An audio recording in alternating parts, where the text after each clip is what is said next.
是出家，妈妈都哭到瞎掉，所以我的眼泪会一直掉。您的妈妈吗？还是过去，现实。Master Haitao was saying that because Rinpoche offered a blueberry to him, and then Rinpoche said that blueberry is good for your eyes because his eye is very dry. He has dry eye syndrome, and then whenever he eats a blueberry, then there's some moisture tears in his eyes. That's good. And Master Haitao was saying, on the contrary, I have too much tears. And then so he was jokingly share a story that in his past life that he wanted to become a monk, and then mom was very sad. So as a result, now he has many tears.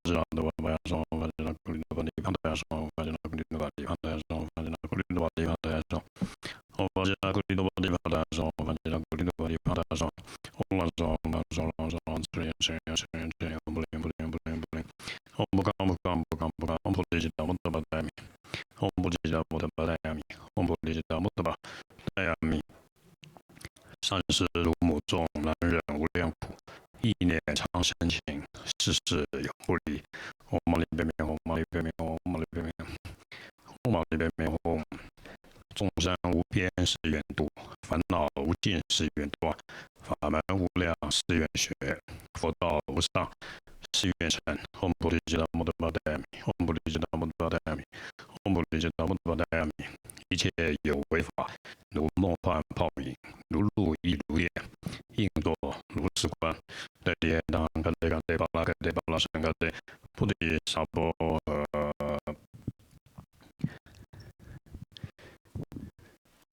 感谢仁波切又来给我们加持。我想，这个世间没有一样东西对我们是有意义的，那唯有佛法的加持，这才是我们生命唯一的意义。所以有上师在，就像一个孤儿有妈妈在爱护一样。所以，所有尊贵的上师都是佛陀的化身。当然，目的就像仁波切说的，他与我们时时刻刻要相信业报，要保持没有执着的这种悲心。那我想就是仁波切对我们跟所有众生最大的爱，因为这样我们就不会受苦。因为佛陀说要保护自己，所以这个保护自己就是保持在这种无分别的空性状态。第二个，佛陀说要保护众生，所以要让所有众生也能够找到佛陀的心，安住在所谓空性悲心，他就不会受苦。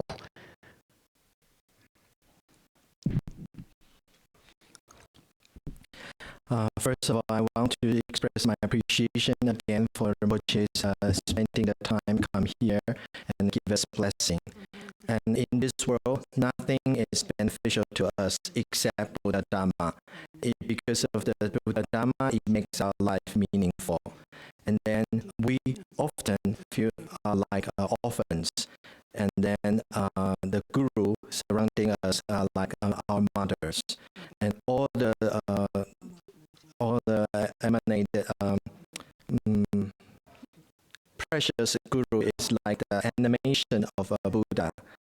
And so as Rinpoche has commented to us this morning, that all those karmic accumulation and all those results, and then how should we face encounter when we encounter these karmic accumulation? We should have boundless compassion and without any attachment. And then with this, Rinpoche offered the greatest love to us. And then Buddha in the past has saying that we should try to protect ourselves. How do we exactly protect ourselves? We accept that we have to use the emptiness to protect ourselves. Buddha also encouraged us to protect all the sentient beings. And how do we protect sentient beings?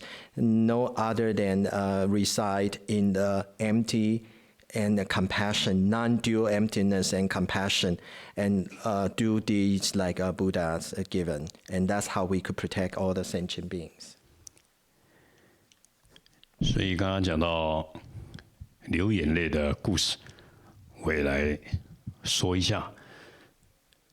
因为大乘佛教，特别是汉人出家，大部分都是为父母出家，是以孝顺为动机。那你能够孝顺你自己的父母，进一步你才可以孝顺众生，当作自己父母一样。所以等一下我要讲一两个关于孝顺的故事。And since I just mentioned having tears in the eyes, I will share some Buddha's story with you from according to the Mahayana tradition. It is very important in the Chinese and in the Mahayana tradition. Children have been dutiful to their parents. And then starting from being kind, being nice to our parents, then we could treat all sentient beings as if they are our kind parents. And then with this, I will share a couple of stories with you. 刚刚我有念了4句话，是大宝法王所写的一首诗。善思如母众，我们要好好的去思维这些如母亲的众生。难忍无量苦，没办法去忍受他们在轮回这种种的痛苦。意念常生情，所以我们要保持正念，一直想的对众生母亲的这种爱。所以世世永不离，生生世世，只要有一个母亲在轮回受苦，我们都不会遗弃他们。So I just recite a verse earlier when I first started this afternoon talk. And that verse is actually coming from the 17th Karmapa. And then the meaning is as such. We should contemplate all mother sentient beings. All sentient beings as if they are our mothers. And then the suffering they are going through is very unbearable. And then because they continue to suffer in samsaric rebirth. With this, we should always recollect all the kindness of all the sentient beings. We should remain in the mindful awareness, and then think of, recollect all the kindness of all the sentient beings, and then make a vow that from lifetime to lifetime, we will never forgive we will never forsake them, and meaning that we will continue to support them and then help them. That's a verse by 17th Karmapa. 我再讲一个故事。在中国有一位出名的禅师，所谓禅就是空性，叫黄波断际，他是在黄波山修行的。那他出生的家庭早期爸爸就死了，他是一个独生子，但他妈妈有学佛，所以他也很希望小孩子能够学佛乃至出家。后来这个断际禅师长大了，他就跟他妈妈说：“我要去出家，可以吗？”他妈妈当然非常高兴，因为他很爱这个小孩子。但是自从他去出家以后，他妈妈就天天哭啊，因为虽然他知道出家好，但是他就是妈妈的爱。那当然，黄渤一出去以后，他就没有回过家，就直接到黄渤山修行很久。所以他妈妈几乎天天都在想他，天天都在哭，超过20年啊。那后来地方上有一个习俗，就是说每年都会请山上所有出家人来供养，最好能够供养超过1000个。那个时候，他妈妈就想出一个办法，他想说：我儿子都不回来，但是如果我来帮每一个出家人洗脚，那我就会认出我儿子，因为他妈妈已经瞎掉了。然后他就每年就一定要很多出家人经过他洗脚，但事实上，断际禅师每次都有给他妈妈洗脚，但是他就利用这个机会跟他妈妈说法，愿他妈妈能够放下世间的一切执着等等，然后呢能够往生净土。但是他每次就一只脚给他妈妈洗而已，然后给他洗很久，他一直跟他说，然后换另外一只脚他就不伸出来了，他就会说：我脚发炎啊，等等，不给他洗，因为一碰他妈妈就会认得他，认得他，他妈妈就不会再听他说法了，他是想要跟他哭了。所以连续3年，黄渤用这样的方式度了他的妈妈，度了他的妈妈。后来他的亲戚朋友实在看不下去了，他就跟这个老妈妈说：第3年，你每年你儿子都有回来啊，只是他不让你洗脚的那一位就是你儿子啊。哇，他妈妈真的啊，真的啊，他就那个时候又有点像发疯一样了。但是黄渤已经坐船要过江了，后来他妈妈就儿子啊，儿子啊，儿子啊，就追到河边，掉到河里面淹死了，死掉了。那死掉以后，他们家的亲戚就很生气，就一直讲：黄渤，你这个断际，你给我下来，你这个不孝子。结果船上人听到了就绕回来，断际下来以后啊，他们全部人就要去打他，你这个不孝子啊，这个不孝子。但是断际禅师说：诸佛菩萨说的，一指出家，9玄7祖尽超生，你们让我先办完我妈妈的丧事。所以古时候人也是像印度人一样，那时候他们没钱嘛，就用木头在河边烧火了，然后去火葬他的妈妈。所以当他念这个一指出家，9玄基础尽超生，他真心的在修行。我这么认真都是为我母亲的，所以一烧的时候啊，他妈妈的这个神识变成一个光明的神在天上，哇！大家那时候跪下来。所以黄渤禅师跟大家说了，说我并不是不认我妈妈，因为不然的话，他就不会听我讲佛法。我必须用这个模式，然后让他妈妈可以升天。所以我想，当然出家人出家，并不是不爱母亲，但是也不能执着，但是要以这个孝顺的爱来认真的来关心众生，但是你又不能跳落那种世俗的爱里面。所以那个时候，大家对黄渤断际禅师当然更尊敬了，就这个故事。So the first story is in China. There is a very famous Zen Buddha, Zen master, and what we call Zen is actually understand the emptiness. And his name is called Huang Bo Duanji, Zen master. And when Huang Bo was very young, his father had passed away, so he became the only child in the family. His mother had learned Buddha Dharma, and then she had a wish for him to eventually take a monastic vow and then become a monk. And later on, when Huang Bo, the Zen master, finally have the wish to become a monk, his mother was very happy for him, and then he was able to become a monk. However, as he became a monk and left home, the mother was very sad and she cried every day because she think of her own son every day. And then, so eventually she got blind because of too much tears in her eyes.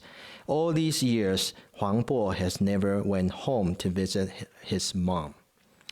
And the local practice has a local culture that every year in certain days they will make offering to monastic members, and it is said that the best offering is to make offering to 1,000 monks. So his mom starts thinking that my son has never returned to visit me.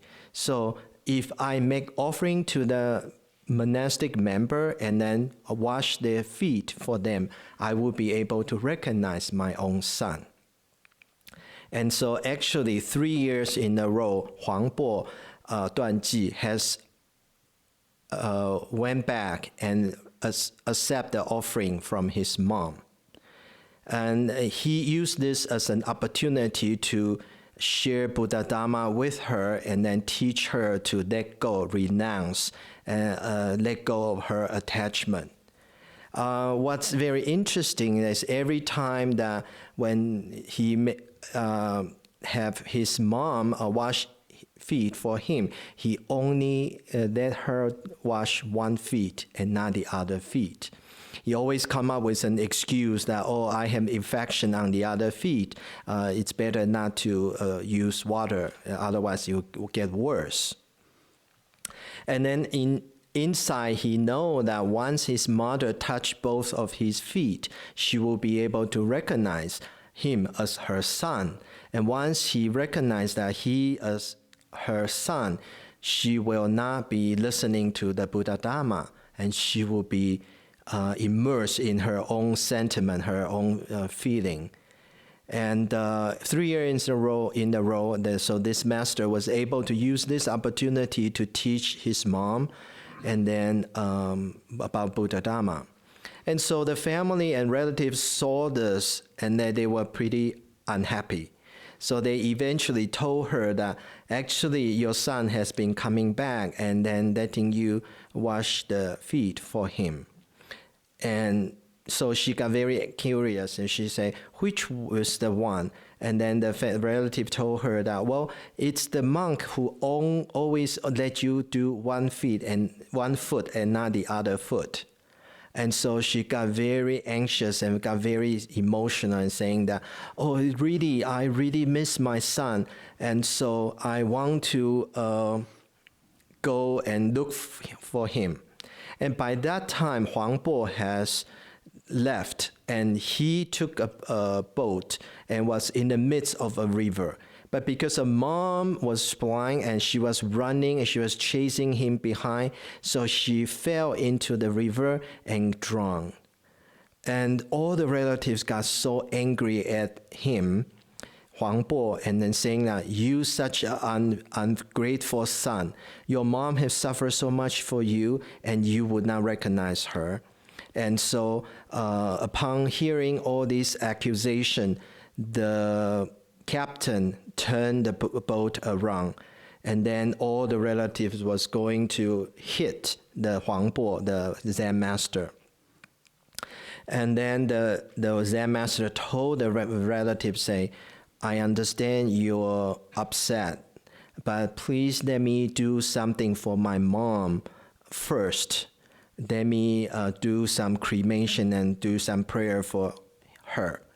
And then while he did that, he repeat a verse that if you have one son in the family become a monk, all the 9 families with the relatives, including 9 different families, will get liberated. And so during the cremation, that everyone saw the mother spirit turn into a very bright goddesses and then in the sky.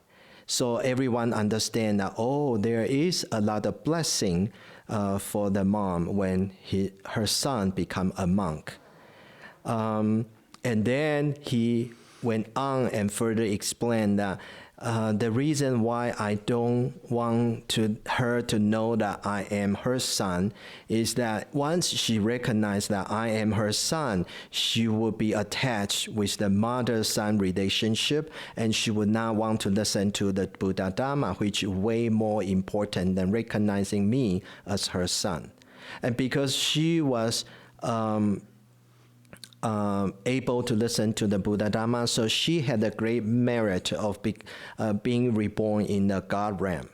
So according to the Chinese tradition, as filial piety is such an important concept, and when you take the monastic vow, become a monk or nun, that it is not that you are not filial, but then it is because you have greater love for all sentient beings. That's why you want to become a monastic member.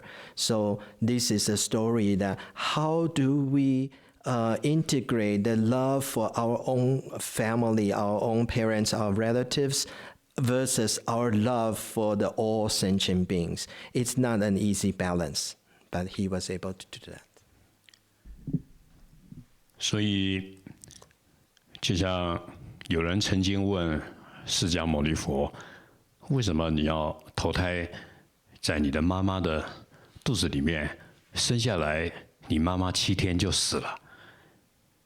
当然，佛陀说，我不忍心看到我妈妈为我出家而心裂开一样，因为他说他如果在他妈妈面前出家，他妈妈会心裂开，所以他发这个愿。所以佛陀的妈妈是在生佛陀7天以后就死亡，也因为这个功德升到忉利天。当然，我们佛教讲空性是不离开悲心的，就是说，就是因为太慈悲，你可能会心脏裂开，甚至一个太慈悲的人好像会下地狱这么苦一样。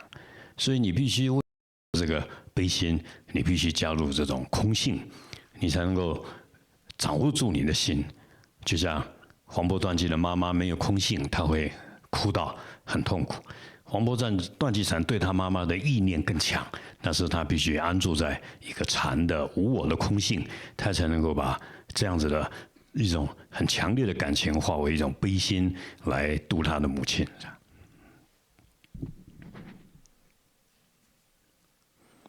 So in the past, someone have asked Buddha Shakyamuni, and why do you take birth through your mom, and then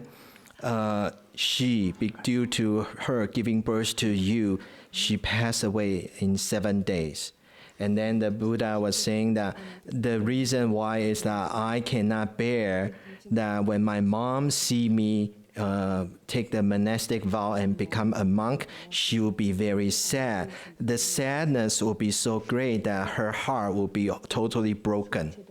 Therefore, I make this vow that I would not want to become a monk in her lifetime. And so when she passed away in 7 days, due to her merit of giving birth to Buddha, she got reborn in the 33 realm, the God's realm. And so it is good that we have great compassion for all sentient beings. However, it's very important we also realize emptiness. So we have to integrate great compassion with emptiness. Therefore, our heart will not be broken up. We won't be so emotional, so that become an attachment that we go to hell realm. So it is very important to integrate great compassion with emptiness, like Huang Bo, Zen master Huang Bo. Then he will be able to deal with all the needs from sentient being, including his mom. And then, in fact, the recollection, he misses his mom even more so than his mom misses him. But because he had this great compassion with emptiness, he was able to help his mom. And that's very important. We should integrate both. 所以出家看起来好像没什么感情。但是事实上，我们修行，当然不分在家出家，真实的修行来发菩提心，才是对父母最孝顺的方法。这是我们对父母最大的感恩，是让父母给我们的身体来精进的修行。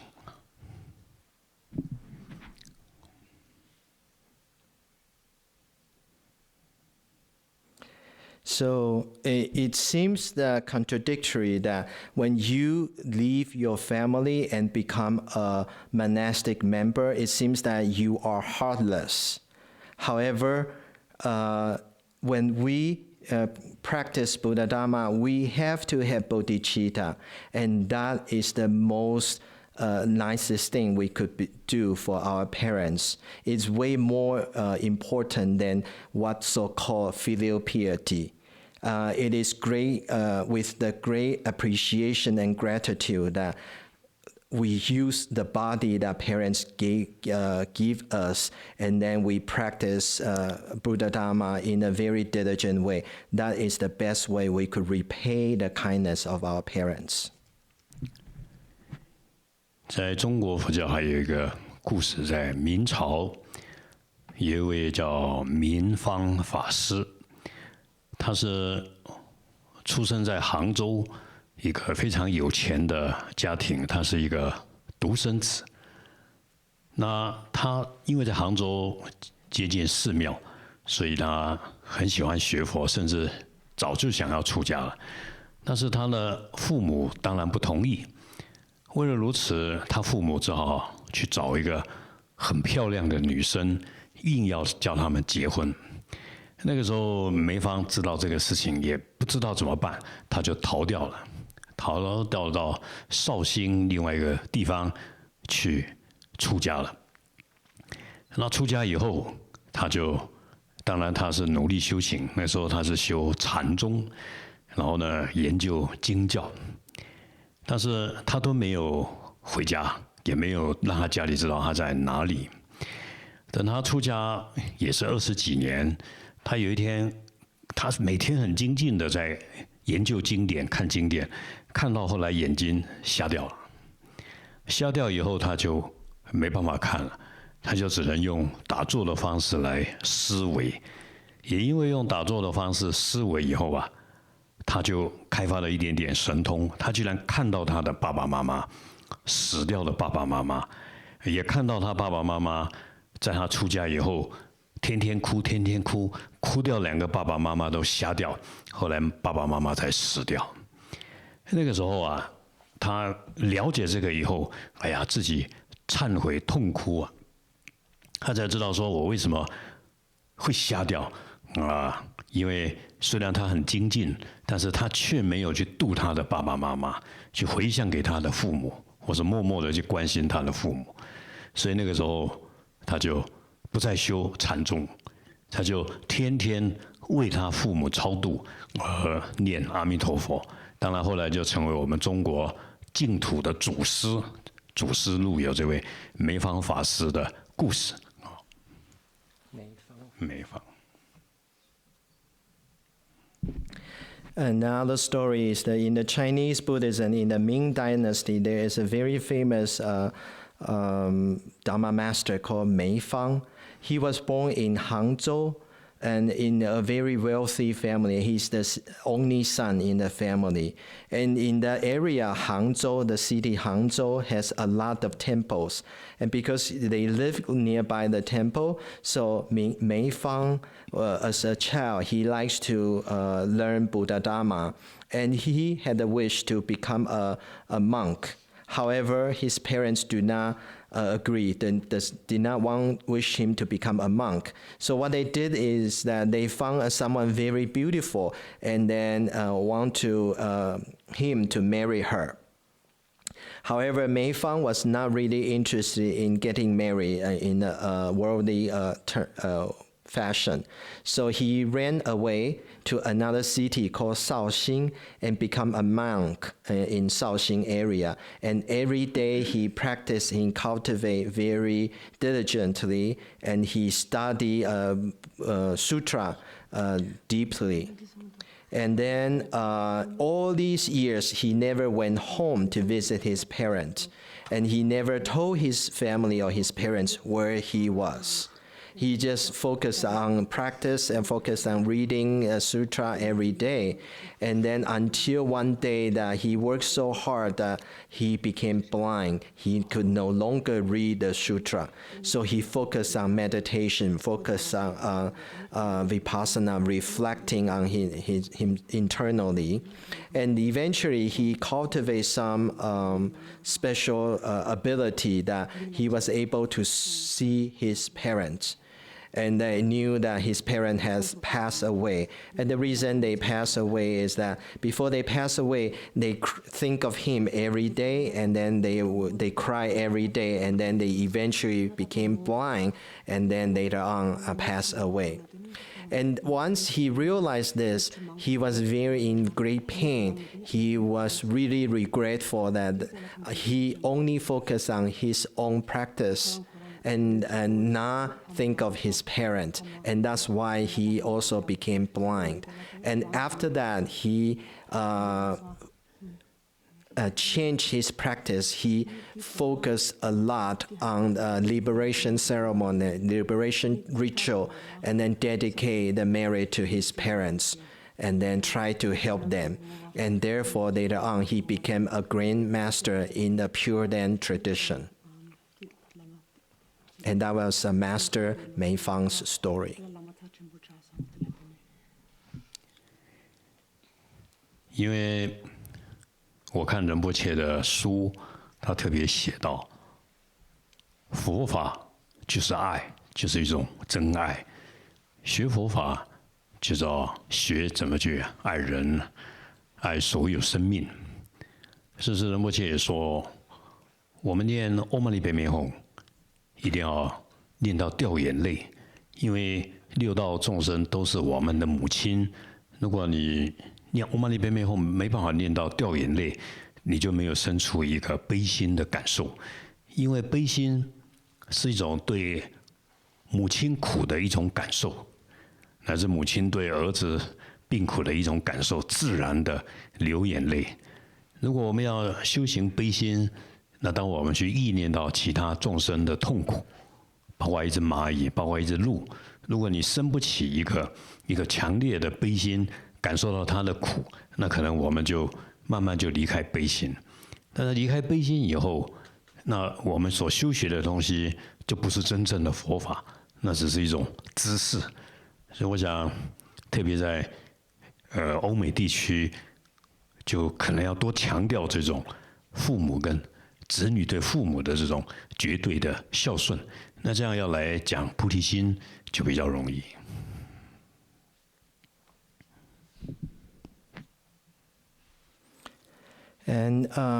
And the reason I share this story with you is that I have been reading Rinpoche's book about Buddha Dharma, and he repeatedly focused and emphasized that Buddha Dharma is the real love, the great love that we all have for all sentient beings. When we learn Buddhism, it is actually teaching us how to genuinely give all love to all sentient beings without reservation. How do we love all the sentient beings, every living beings? So with that great compassion, sometimes when we recite Om Mani Padme Hum, 6 syllables, we'll be so touched that sometimes we'll be in tears because we understand that all sentient beings are our mothers in the past. And if we merely recite Om Mani Padme Hum, there's no feeling, there's no sadness, there's no compassion, and sometimes never have tears. It is merely a practice. Then we cannot experience the suffering our mothers have been through. And then once we could realize the suffering our mother had been through, it is it is naturally that we could be in tears. And that is one good way for us to practice great compassion. All the love we have for all sentient beings, how we wish them to relieve their suffering. And then when we encounter other sentient beings in other realms, such as deers or even ants, we also have great compassion for them. if we do not understand these the meaning meaning at this level, our practice is departing, leaving great compassion, and that is not Buddha Dharma anymore. What we have is merely knowledge. So I think in the Western society that I would like to emphasize even more the bond between parents and children, and how children need to be kind and show their love and respect to their parents, or in the Chinese culture we call it filial piety, and that is a very important concept. With this practice, being kind, being nice to their parents, and it will be much easier for us to practice and cultivate bodhicitta. 所以，什么叫慈悲？有一句话叫“母子相遇叫慈悲”，就是说我们看到任何一个生命，都像看到自己的妈妈独生子一样，想要去拥抱他，去帮助他。那这个比较接近慈悲。So, what is loving kindness and compassion? In the Chinese term, we have a term to describe that. We call it the encounter between mother and child. So, if we could see each sentient being as if the mother seeing the only child she has, that kind of care, and that is something that's similar and closer to loving kindness and compassion. 所以我要出家前2年，我的另外一位法师要求我礼拜六、礼拜天都要到他那边去打坐，他要教我观修无常，如何放下。但是他就问我：“你现在放不下什么？”我说：“我儿子啊。”所以他就叫我要一直坐在那边想，一直坐在那边想我儿子怎么死的这样。结果我一想，当然他就会丢卫生纸给我，他就会哭。哎，我是因为，但是我的那位法师他说，你一定要想清楚，不然你不能出家。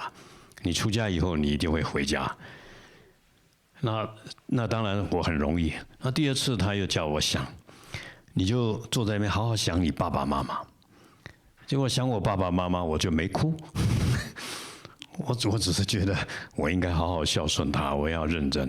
所以我那位法师说：“你看，想儿子你就哭，想爸妈你就不哭，你这个不是慈悲。”所以，当然他告诉我，左眼就是爱情，右眼才是亲情，对父母。所以他说你要去一直这样思维到，你想到你的父母，前世的父母，你都会掉眼泪啊。那你才来修大乘佛教，修悲心才有用。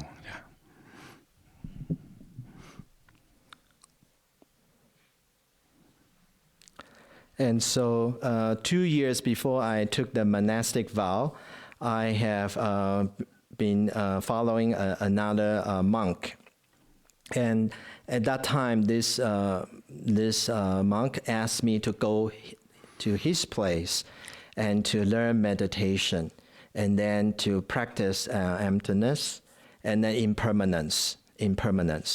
And then he would often ask me a question: are there something in your mind that you cannot let go? And whenever he asked me that question, I always respond, oh, it's my son, I could not let go. And so he asked me to focus on my son during my meditation, and with an emphasis that how my son will die one day. And so whenever I was going to meditate, he would give me a box of tissue, because without exception, I will always cry. And when I think of my son, and then he would remind me that you really need to think about this, reflect upon this issue clearly. Otherwise, as long as you still have worldly attachment to your son, it is not going to be easy for you to become a monk. And you will want to go home and to be united with your son. So it took me a while to finally overcome that stage. Then he asked me to contemplate, to recollect the kindness of my parents. So that was a lot easier for me. Whenever I think of my parents, I was not crying, but then I was focusing.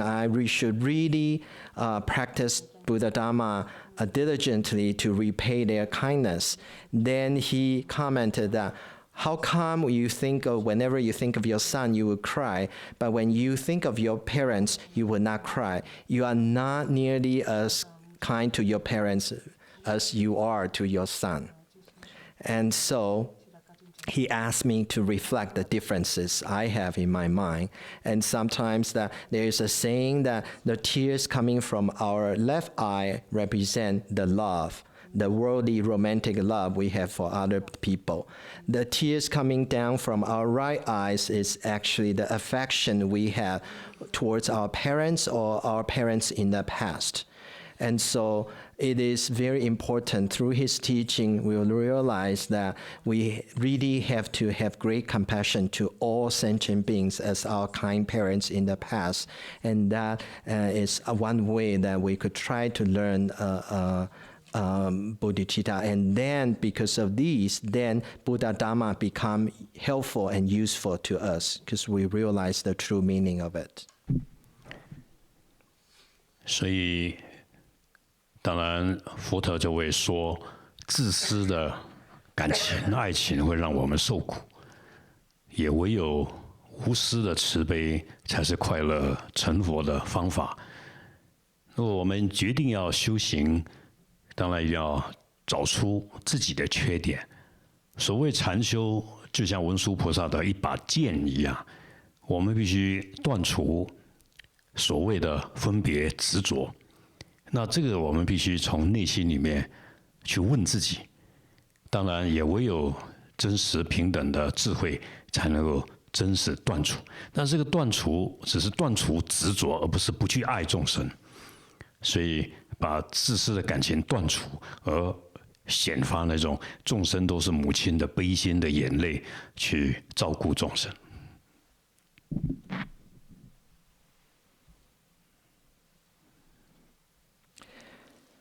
Therefore, in the past, Buddha had mentioned that we have to differentiate the selfish love versus selfless love.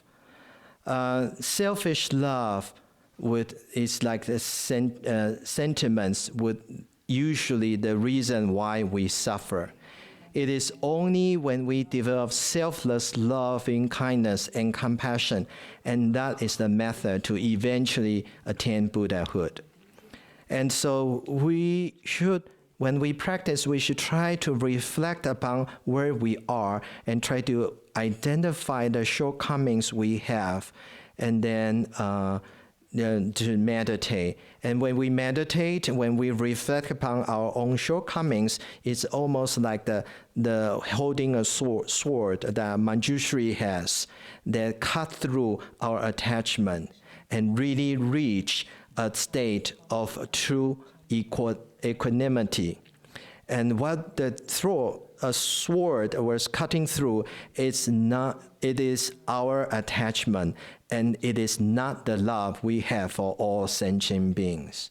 So we have to develop the true compassion. When we think of sentient beings, we experience the suffering they have, and then our sadness and have tears. That is a compassion, and we should always think of our sentient beings. What can we do to take care of them, to support them, to be kind to them? 特别是现代的人，你会发觉，他有时候爱狗超过他的儿子，爱那只狗超过他的先生，因为这代表一种感情的脆弱。事实上，那一只狗，就我们所知道，都是他过去世的独生子，都是最爱的女儿，所以才会来投胎，又做他的狗，然后呢，让他爱得很苦。所以，当我们决定修行的时候，我们就要把自己这种执着的爱情感情，要把它升华掉。就像仁波切说的，你以对家人的爱去爱所有的众生，你要真实去做，不然你就断除不了这种执着的爱。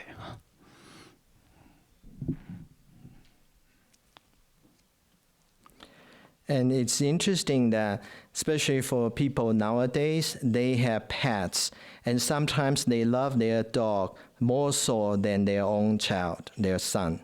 And they love their pets or their dogs even more so than their husband. And it is a reflection of how fragile their feelings are, their sentiments are.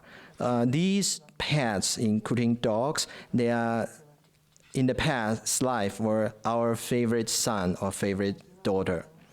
And then because of this attachment, so in this lifetime, we continue to suffer.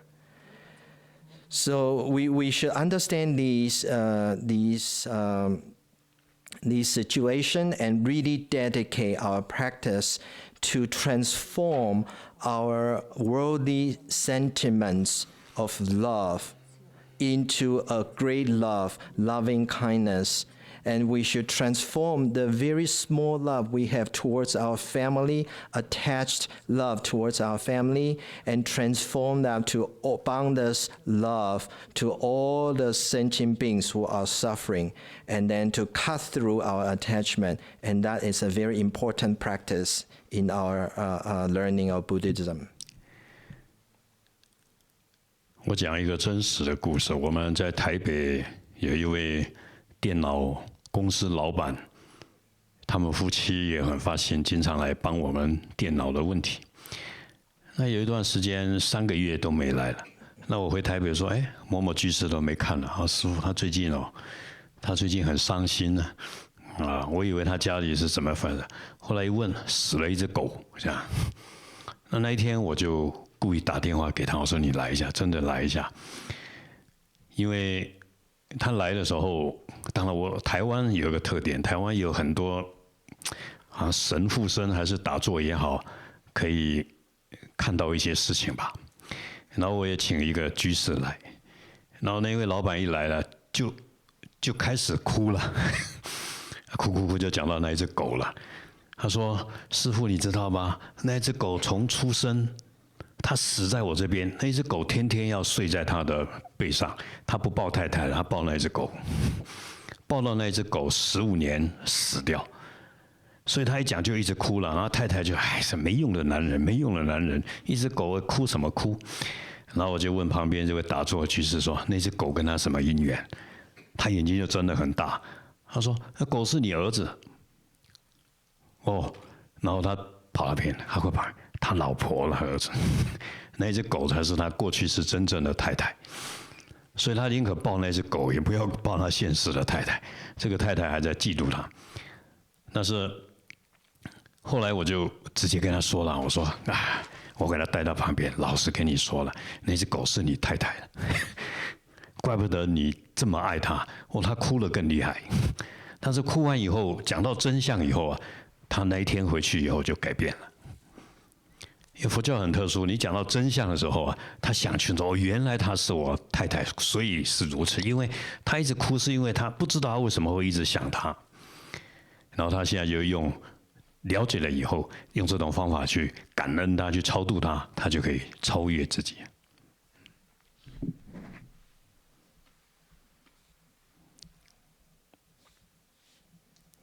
And another story, in real life story that I have experienced is what happened in Taipei. We have some students, and one of the couple, they own a computer company, and they help us out a lot frequently with our computer problem. And for a while, he's been coming to us and joining us and supporting our practice, our activities. However, for 3 months, I have not seen him. So I start thinking, what happened to him? And then I asked people around, and they told me, oh, Master, he's very sad now. And the reason why he's so sad is one of his dogs had died. And I heard about this, so I called him and asked him to come to me. And in Taiwan, there are some people who practice meditation to the degree that they have developed clairvoyant ability, and they could see something that ordinary people cannot see. So when he came to me, sure enough, he mentioned his dog and started crying again. And he told me that how close he was with his pet, this dog. From the day the dog was born until the day the dog died, every night he would hold the dog and then before he go to sleep. And instead of embracing his wife, he was embracing the dog. And then upon hearing recounting the story, his wife was not too happy and then was reprimanding him as a useless man that cried for a dog. And this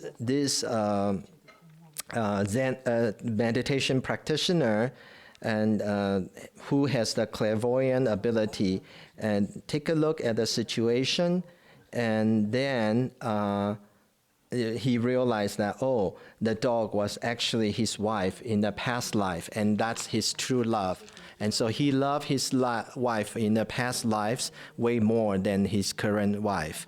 And so then Master Haitao called him aside and told him in private about this situation, and then let him know that no wonder you are so sad about the loss of your dog. And upon hearing this story, he cried even more, because then he realized, oh, this is really what's happening. And then after that, after he had an even bigger cry, when he went home, he stopped crying because he had known what's really happened. And in the past, before he understand what actually happened between him and the dog, he did not know what to do and how to deal with the situation. Now that he realized that the dog was his wife in past lives, then he know. And then he also developed some appreciation and gratitude towards his wife in the past. And so he practiced in liberation ceremony and dedicated the merit to the dog or his wife in the past lives. 不过有一点我要愿各位相信的，就是说，凡是你所碰到的一只鸟、一个人，都一定跟你宿世很有缘，很有缘，做过父母、兄弟姐妹、夫妻，做过，不然他不会跟你坐同一部车，他不会跟你同一个公司，甚至这只鸟来跟你吃东西，他愿意接受你的布施，你都跟他有缘。那在这一点，虽然我们大家没有神通，但是你一定要绝对的相信，去把握这个因缘，跟他结缘。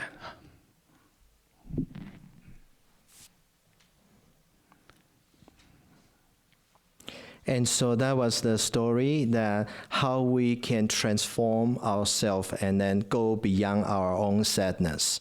And we should understand that all the sentient beings we have encountered in this lifetime, whether it's a person, it's a human being, or it's a cow, we have some karmic connection in the past. Maybe they are our parents, maybe they are our siblings, maybe they are our spouses. If without these karmic connection, it is not possible that we could be sitting in the same car or working in the same company. Or even as a bird, they will be willing to come and accept the offering we have for them, the food offering we have. So knowing this, we should really use the great opportunity we have now and then to make positive connection to all the sentient beings we have encountered in this lifetime.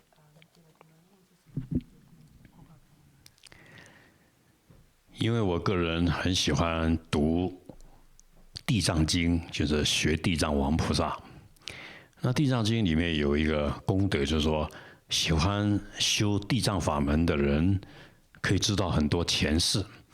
但是我的意思是说，我没有神通，但是有时候我有直觉，但是我身边就经常有这种很正的人，但是会告诉我，我跟我妈妈什么关系，我跟我儿子过去什么关系，我跟我师父什么关系。所以有时候他在我身边的时候，我就问得清清楚楚的，没有一个没关系。所以后来我就不会再问了，我只能说，反正碰到了都有很深的缘，你就很真心的去对待这个人也好，这只狗也好。虽然我们有时候个性，我们台湾人比较保守，不好意思，不好意思。但是内心里面，我还是训练自己，很真心的去跟他回向，去供养他，观想他成为一个未来的佛陀，用这种以心传心的方法，因为我们还是要圆满我们的悲心。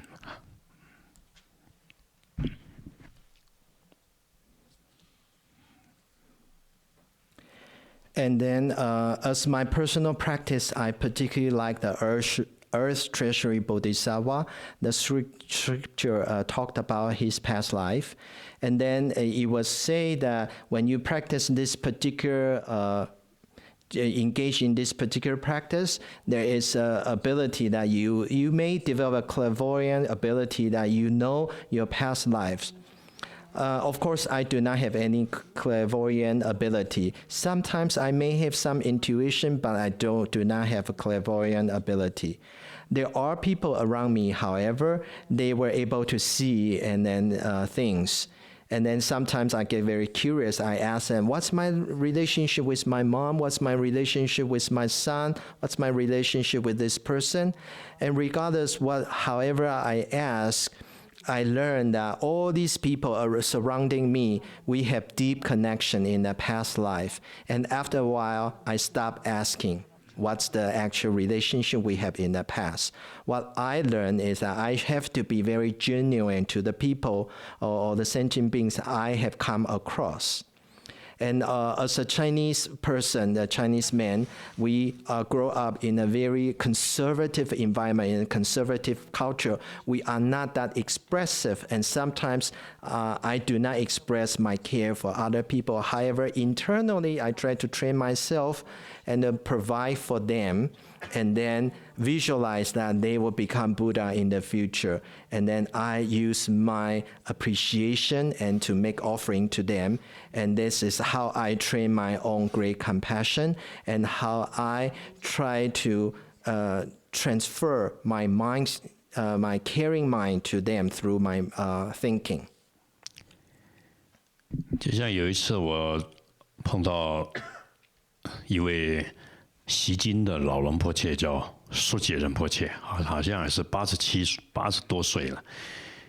然后我一直喜欢做烟供，包括我在菩提盖亚白天参加法会，晚上我就一直在那边做烟供。那个时候苏杰仁波切住在上面的房间，他就跟人家说，楼下有一位法师天天做烟供。以后我要认识他，我要把所有仪轨都给他。他每天都看我在那边做，但我不认识他，他也不认识我。那后来经过1年，有一个女孩子女护法，也是她的护法，就故意刚好介绍我跟她一起吃饭。然后我跟老婆仁波切认识了，我想哇，你应该是我爸爸。我看那个样子，他还说你是我儿子。后来我也是就这样，反正我对他很尊敬。后来就有一位打坐的菩萨跟我说：“你不知道啊，那个本来就是你爸爸。”所以我现在到西京，老仁波切每次都会把所有最好的仪轨，然后全部要传给我。他说：“你是我儿子啊。”但是我叫他都叫爸爸仁波切，我自然你叫我就叫别人，我根本叫不出来。但是看到他，我就会自然叫。所以那后来我才又更知道说，原来介绍的那位女菩萨是我的太太。哇，所以我就离她远一点，一直回想给她。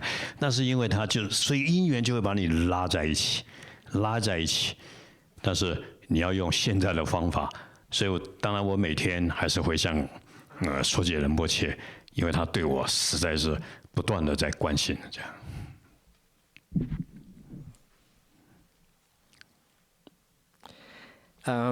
Another story I want to share with you is one time I went to Sikkim and then encountered this very kind old Rinpoche called Soje Rinpoche. He was about 80-some, maybe 87 years old. And then at that time, when one time I was in Bodh Gaya, And then I have developed a practice. I do smoke offering every day. So during daytime, I attend the Dharma event in Bodh Gaya. At night, whenever I go back to my quarter, I do start doing smoke offering. At that time, Soje Rinpoche was living above me in the upstairs. And one day he was calling his disciple and then tell her that, well, there's some monk living down there who does smoke offering every day. I want to show him I want to share all the text regarding smoke offering to him. And then this disciple, a few years later, and then she connected me with Soje Rinpoche. Then the first time I saw him, I feel like he's like so close and so intimate, like my father. And when he saw me as very intimate as if I were his son. And of course, I respect him greatly. And I also have a disciple who meditate and develop some clairvoyant ability. And then when he looked at our relationship, and he told me directly, oh, he is your father and you are his son. So whenever I went to Sikkim to visit him, Soje Rinpoche, he's always very kind and tried to give me the best sadhana, give me teaching on the best sadhana he has. So naturally, I call him Papa Rinpoche. And then he's the only person I feel okay to call him Papa Rinpoche. If you ask me to call other people Papa, I would not feel comfortable doing that. And then this clairvoyant student is saying that, oh, the lady who connected you and Soje Rinpoche was your wife in the past life. So I start getting away from her. And so you could see that all these karmic connections in the past lead to our encounter in this lifetime. And then what we could do is that use Buddha Dhamma to transform the relationship. Whenever I do practice, I dedicate my practice to Soje Rinpoche and continue to generate new bodhicitta and new motivation to benefit others. 所以，像我在台湾有一位不算老人，他给我将近5、6块地。我现在的生命电视台，我在台北最大的道场，最近又给我一个22 acre 的很大的土地。反正他不给我，他睡不着觉。然后呢，但是他对他太太总要给一点点交。 他就叫我付一点点钱，这样就好了。所以我也觉得他干嘛一直对我这么好，这么好。后来有一位法师，他还是打坐，他就说：“你不知道那个是你爸爸，他就是要对你好，因为他所有的一切都想要给你这样而已。”所以我认为，当然结善缘很重要啊。所以。 当你升起一个对众生有孝顺的心的时候，你累世的爸爸妈妈都会跑出来，这个很特殊的心态。所以一直意念如母众生，都是真实我们的爸爸妈妈。所以我到现在，我在各个地方都有妈妈爸爸，这样真的是真的。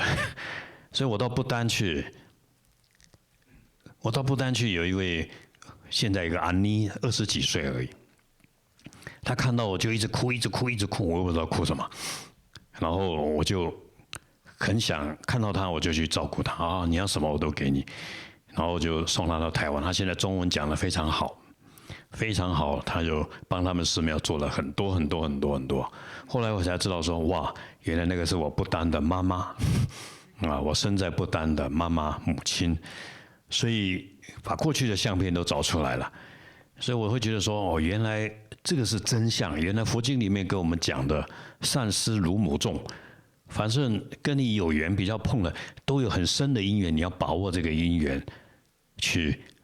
现在不是谈过去的感情的问题，是佛法一定要让对方提升到最圆满的佛法，这是我们唯一要把握机会的。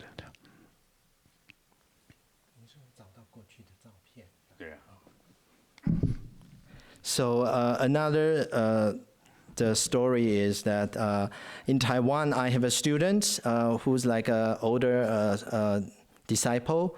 Every time he sees me, now he want to make some offering to me. I have like 5-6 pieces of land was offered by him.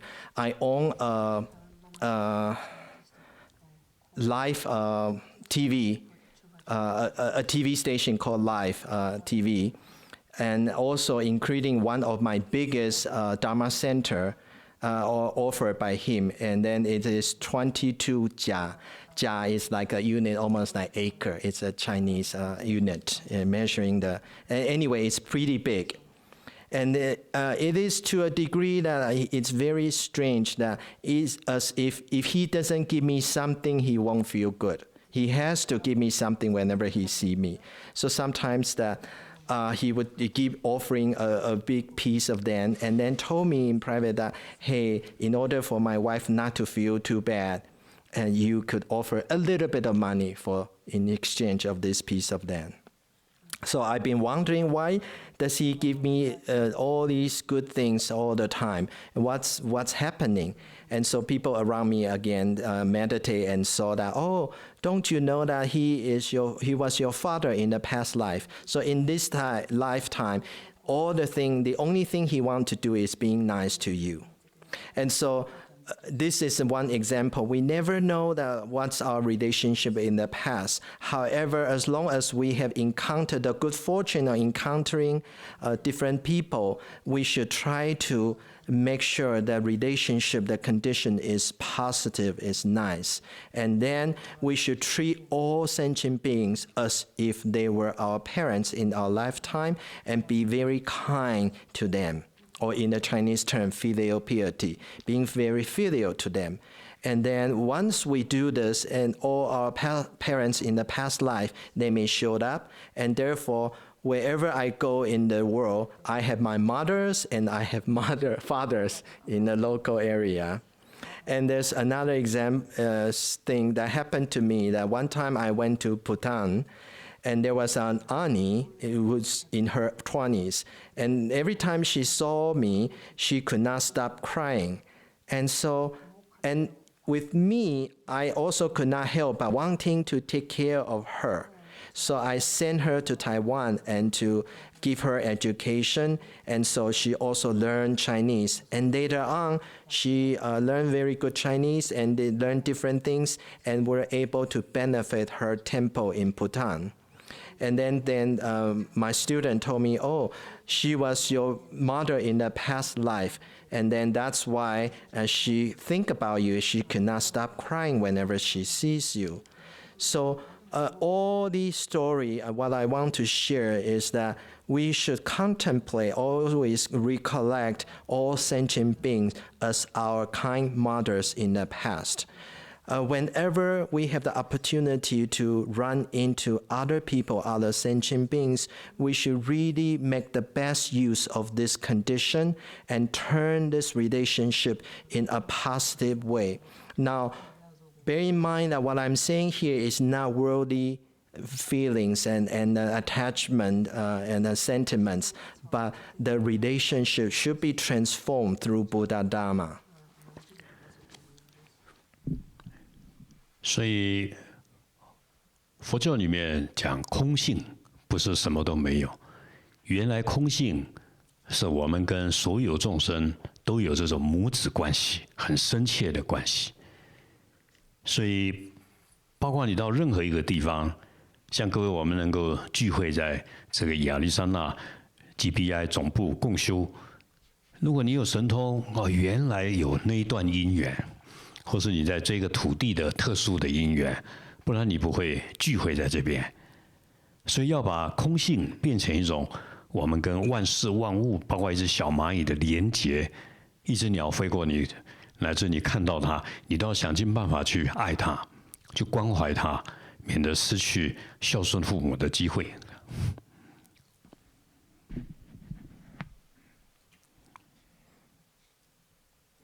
And so, from the Buddhist perspective, we understand that emptiness is not nothingness. And all the relationship we have with all the sentient beings comes from our past connection as mother and child. Now, reflecting upon that and thinking about our current lifetime, even today we gather here in Gachen Buddhist Institute in Arizona. We practice together, learn together. We should have this understanding. Oh, all these come from our past connection in the past lifetime. And then it is very auspicious that we have very special connection. That's why we could gather here and be so close to each other.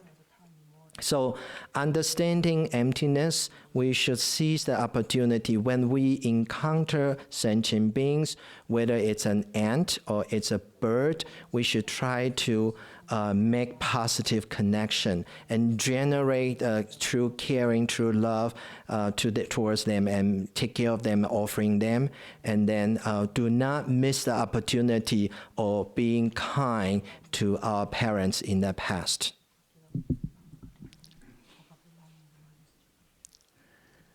所以，佛陀是大智慧、大慈悲、大雄力，我们佛教叫大智、大悲、大力的圆满的和合。那我个人则认为，这三个里面最重要的是慈悲，因为有了慈悲，所以你想要帮助众生，那你就必须要有绝对的空性的乃至服务众生的智慧，才有办法。 那也因为有大悲心，所以你才发愿成佛，这样才能够利益众生的菩提心。那这个大悲心就变成我们现在要很认真的去故意的去培养，对一个石头，对一张床，就像仁波切讲的，不管你坐到哪里头，感恩有这个桌子，有这个土地，有这个房子，都是不可思议的因缘。 所以要对有情无情都要升起这个，给他快乐。这一点很重要，就是说，为什么会有悲心？仁波切说，因为你有慈心的圆满，就是说，你生你的儿子或女儿，你爱他爱得要死，你才会有悲心。如果你没有要让他很快乐这种慈心的证悟，你就生不起真正的什么叫悲心。所以为了要修学悲心，我们要首先要学习要 真实的去爱他，去拥抱他，故意给他快乐，让他吃好一点，让他用好一点。你要想尽一切办法，那个时候你才会升起悲心。也为了圆满悲心，所以你不得不安住在空性，因为你没有空性，要么你就会痛苦死，不然你就没有能力去帮助对方。所以要这两个都圆满，那叫菩提心。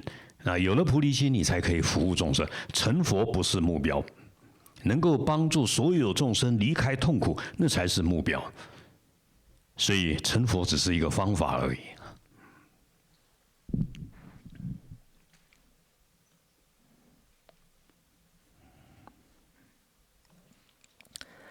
As we know that Buddha is someone who has great wisdom, great loving kindness, compassion, and great power.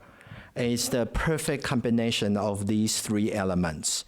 As for me, my own understanding of these three components, what the most important is the loving kindness and compassion. It is due to loving kindness and compassion towards all sentient beings, then we have the wish to serve sentient beings based upon our understanding of emptiness. And with this integration of wisdom and great compassion, then we have the wish to benefit all sentient beings. And this is what we call as bodhicitta. As Gachen Rinpoche had reminded us that we should be kind to all the sentient beings and all the animate and inanimate, such as the stone, such as the bed we use. And we should have a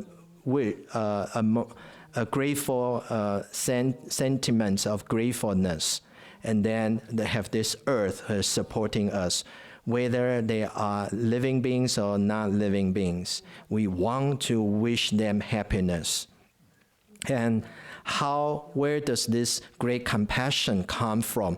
It's based upon our great love, loving kindness towards all sentient beings.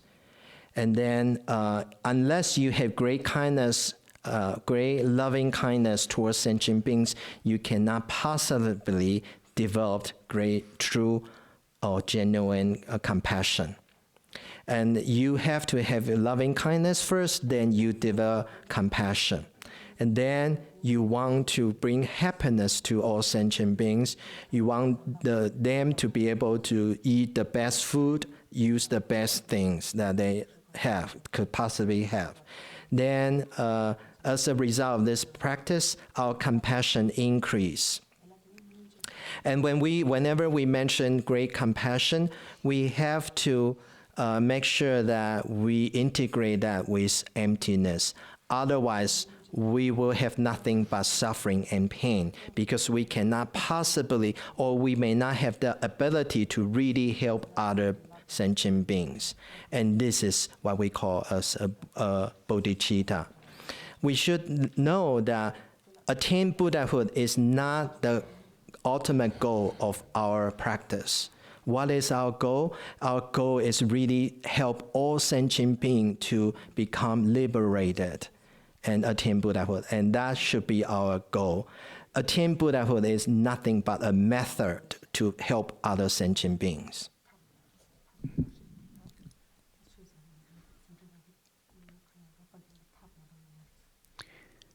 所以佛经里面有一句话：“慈悲才是供养如来。”所以我们每天都会对佛菩萨做最虔诚的供养，这是应该的。这样子代表一种感恩心，也可以消除自己的悭贪，代表信心。有一次，我的师父就跟我这样说，因为我刚出家，我要负责扫地、清水沟，这是台湾修行的方法。管理是老板、什么总统来出家都要做这个的，然后就每天在做这个。做这个，有一天我师父说：“你扫地，外面公园那么脏，你也不去扫。”我说：“那又不是我们寺庙。”他跟我说：“你去学习供养佛陀的目的，是以供养佛陀的方法来供养众生才有用。你要把每一个人都当作佛陀，每一个地方都当作清净的道场，你不能在你道场里面弄得那么干净，然后外面脏脏的，那对你没有意义。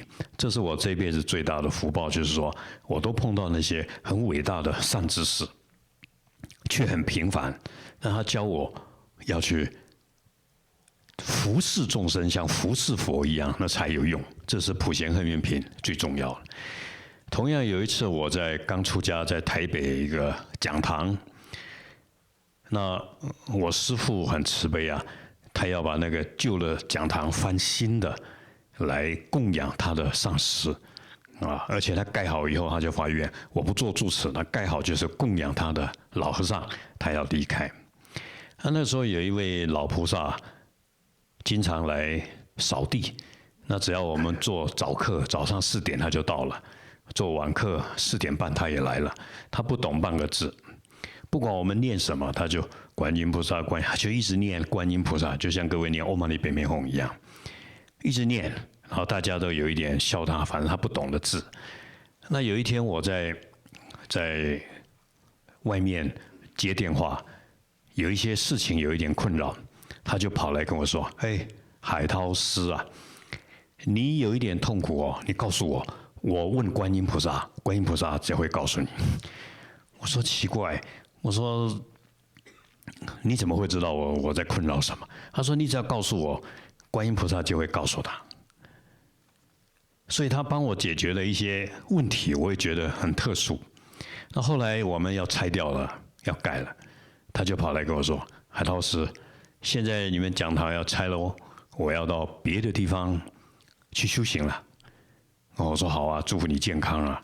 后来我们讲堂要拆的时候，那个观音菩萨佛像，师父就叫我去把它弄好包起来。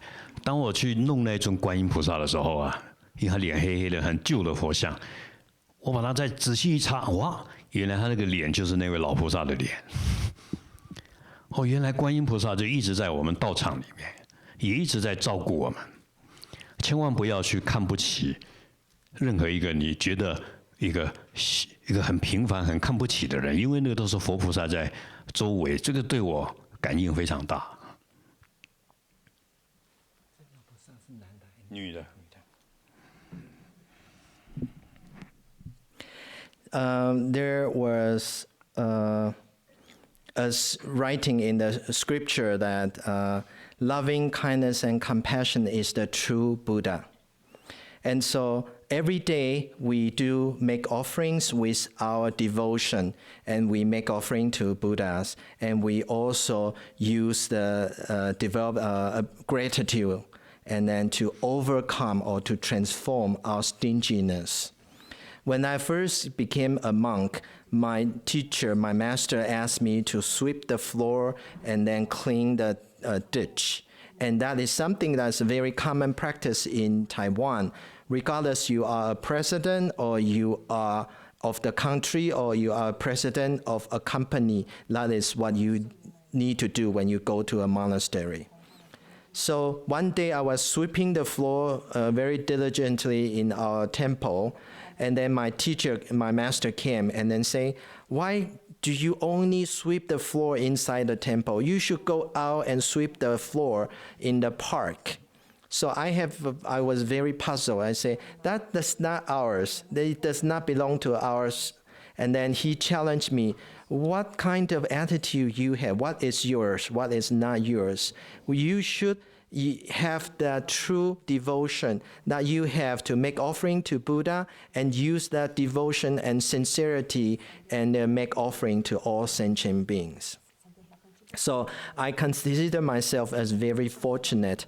I have encountered many great masters, although on the surface they appear to be very ordinary, but they have taught me something very helpful. It is almost like the king of aspiration prayer, that what we should do, how we should hold our mind, how we should always generate positive motivation to benefit sentient beings. Another time, when I freshly became a monk, and we have a temple, we have a center in Taipei, and it was getting old. So my master wanted to renovate the center and make offering to his own master. And once he finished renovate the master, instead of him being the abbot, he made offering to his own master and he left. At that time in that center, there was an old disciple, and she would always come and sweep the floor for us. When we have morning session at 4 a.m., she was there. When we have evening session at 4 p.m., she is there. And she is illiterate. And no matter what we are reading, the only thing she will recite is Namo Guanyin Pusa, Guanyin Pusa, Chen. She will pray to Chen. And sometimes we will be laughing at her in our mind that, oh, she is illiterate. But she doesn't care. She continued to focus on reciting Chen name. And one day, I was taking a phone call outside of the temple, and it is something that's really serious and really bothering me. And she came to me and say, "Oh, Master Haitao, you are struggling. You have something is bothering you. Why don't you tell me?" And I go around and ask Chen, and Chen will be able to help you. And so I was a little bit doubtful, but nevertheless, I told her what was bothering me, and then she offered some solution that's very unusual and very special way. Then I was able to overcome those challenging situations. And until years later, that we were getting ready to renovate the center, and then my master was making offering to his own master, and she told me that, "Oh, now that you are going to renovate your center, I am leaving your center. I'm going to other places to work, to practice, to cultivate." And so my master, we have a very old Chen statue, And then my master asked me to hold the Chenrezig statue and carefully and then move the Chenrezig statue to another place. That Chenrezig statue is very old, so his, or in Taiwanese culture, Chenrezig is a she. So her face was very dark. So I used the cloth to wipe off her face. And to my surprise, her face looked exactly like the disciple, the female disciple, who is always sweeping, who is illiterate. So this is my own experience that, we should never make light, see people lightly. There are Buddhas and Bodhisattvas surround us all the time, taking care of us as animation. 所以我的师父常给我说，监狱是道场，医院是道场，红木区是道场，军队是道场。他的目的就是要跟我说，慈悲心的地方就是我们的道场。所以每次我在机场，那些当然外国人就问我：“你是少林寺来的吗？”这样，他就问我：“你们在干嘛？”我说：“我在修慈悲禅呢，因为哪里有人，哪里有众生，我就要去跑，所以我每天必须坐飞机跑来跑去，然后去认识新的人。这也是我的父亲交代我要这样做，也是我的师父交代。他说你必须要跑到每一个地方去学他们的优点，因为所有的人、所有的宗教的优点你都学到了，你才可以成佛。而且你跟他们接触，你才有机会去报恩、去慈悲，不然你的功德力会不够。所以我想，我这样讲的意思，我说很简单的说，用生活、用平常的生命，我们来实践空性跟悲心。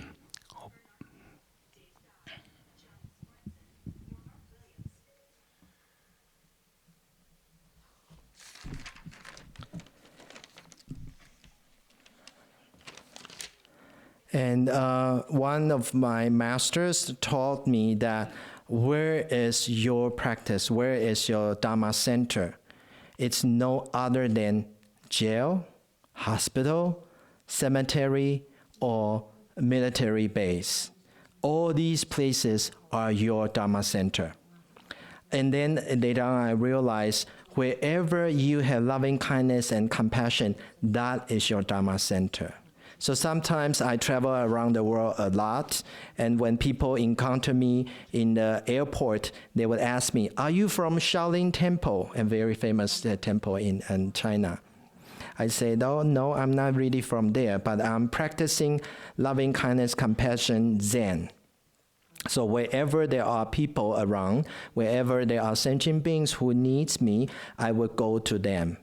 So that's the teaching my father and my master taught me. They asked me to go everywhere to learn all the strengths from different practices, different masters.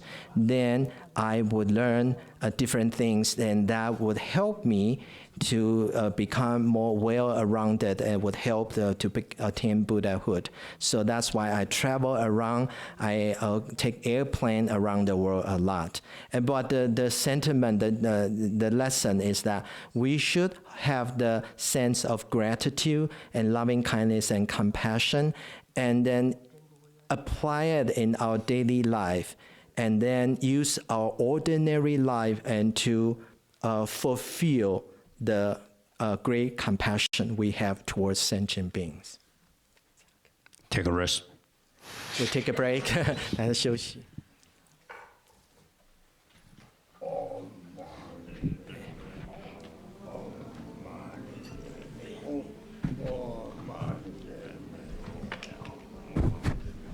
Thank you, Rinpoche.